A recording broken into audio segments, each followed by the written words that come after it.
Hi again, everybody. Welcome back to the channel, The Brokenhearted Homesteader. Thank you so much for joining me today.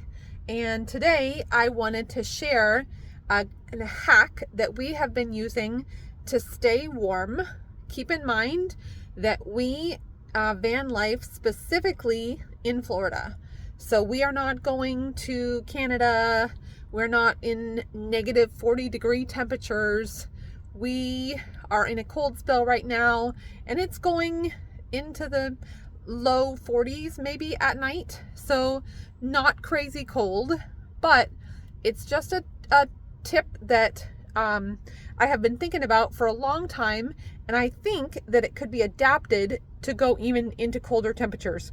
So when I first got baby beluga, I realized that a lot of places in the van were not well insulated, and because I have a fiberglass high top, it's not easy to get enough structure to like do a full build without having to build actual walls and support, which could be done, but is much more skill requirement than I have the ability to do. So I was trying to find something kind of no build.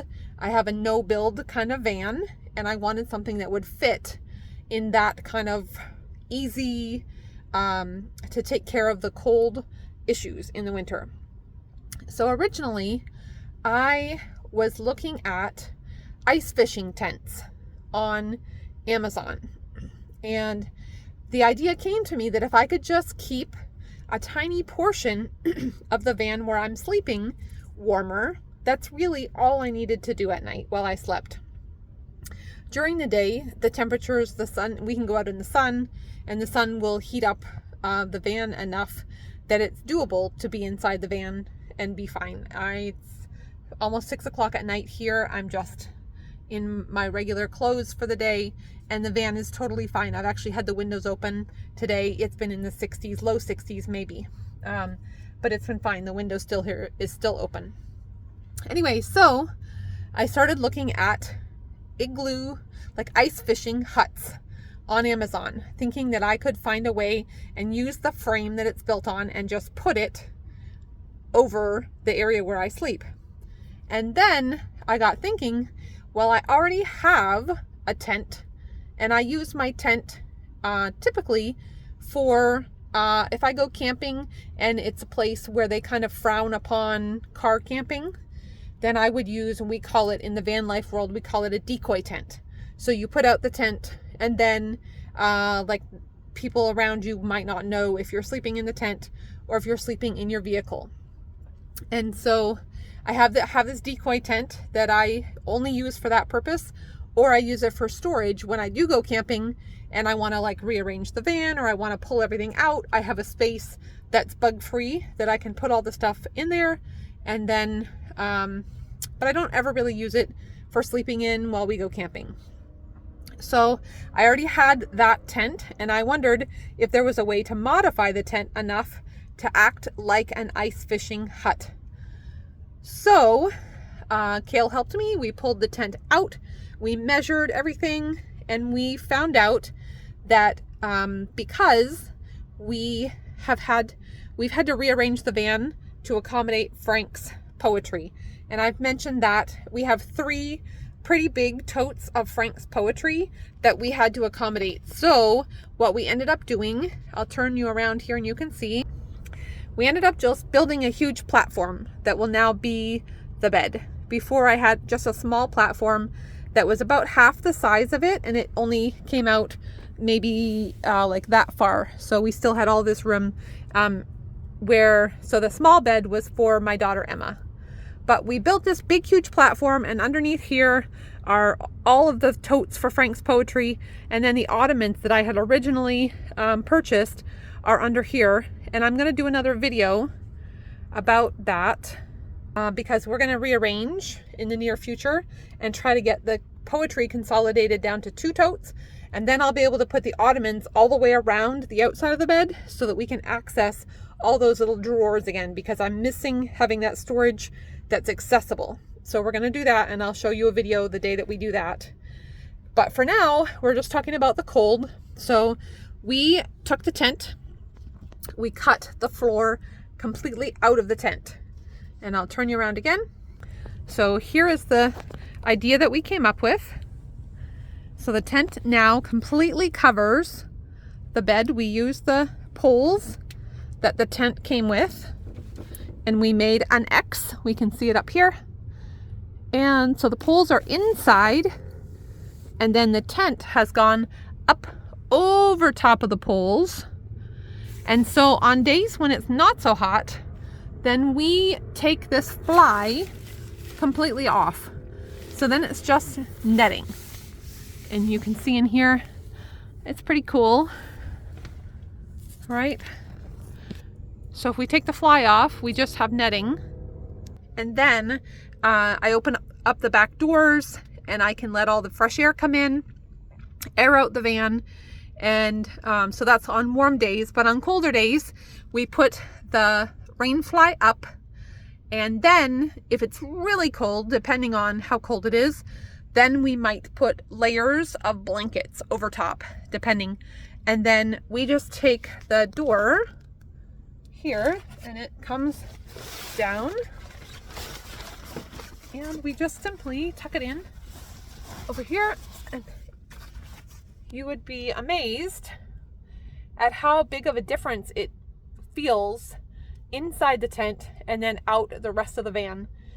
In the morning when I get up and I get out there, it's definitely probably 5, maybe even more degrees different.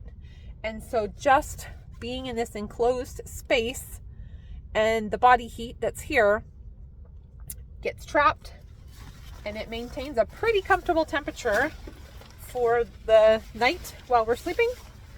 And it's become a cozy area. Of course, we have 2 sleeping bags that one is on the bottom under the sheet, and then this sleeping bag is over top, and we have lots of other blankets all around the van too in case they are needed. So that's what we have been doing to kind of beat the cold a little bit and stay warm. Again, full disclaimer, this has not been a Canada winter situation that I'm in, but you can find lots of ice fishing huts on Amazon, and they're varying sizes, varying shapes, and they're not really expensive. So a couple $100 and you could find an ice fishing hut if you have enough room in your van, and you could make the support structures work and just cover up your sleeping area. Those are designed to keep heat in on the ice. So that might be a solution for other people that are needing to stay warm, maybe even with heating electric costs rising. You may even need to just help out your electric bill a little bit, and that might be something that you could think of, just enclosing a certain area, and your body heat would help maintain the temperature, and you wouldn't have to be spending so much on heating like a whole area. Just you would only be heating a small space. I will say that with my PTSD, it has been difficult. The tent functions and it serves its purpose, but it is not great for my mental health. So whenever we can get a few days that it's not going to be cold, I definitely get rid of that fly and get everything as open as I can again, so that my brain gets a break and the PTSD isn't as bad. And there's always the option to go outside if I really need to, but so far I have not really needed to step out and get outside. But definitely a factor to consider. It's a little bit claustrophobic in there. I can see how that would be a problem for some people. But it's serving its purpose. Like I said, it's suiting our needs, and it's definitely keeping everything nice and toasty inside the van while it is semi-cold outside. So I know all my Canadian family will be laughing their heads off because this is nothing to them. This is peanuts of cold compared to what my family is experiencing up in the north where I am from. But just a little something I thought I would share with you all, a little tip that I have found that might be helpful, or another step in my van life journey if you want to keep following along. Like I mentioned, we are going to have to tackle the poetry project and rearrange the poetry and get some more storage underneath the bed, because I don't like to have things cluttered, and right now things are a little bit tight and we don't have spots for a lot of things, so they're just kind of hanging out in different spots where they shouldn't be. So I will keep you posted once we get to that project. If we can get a couple of relatively warm days, then we will try it. We just went camping a little bit ago, so I have the camping video to post for you guys, and I'll share that with you. And then we'll just keep you up to date as we go on here and continue our van life journey. Lots of love to all of you. Thank you so much for watching and tuning into the channel. I am so blessed by all of you and the comments that you leave. Lots of love again, and I will see you soon. Bye for now.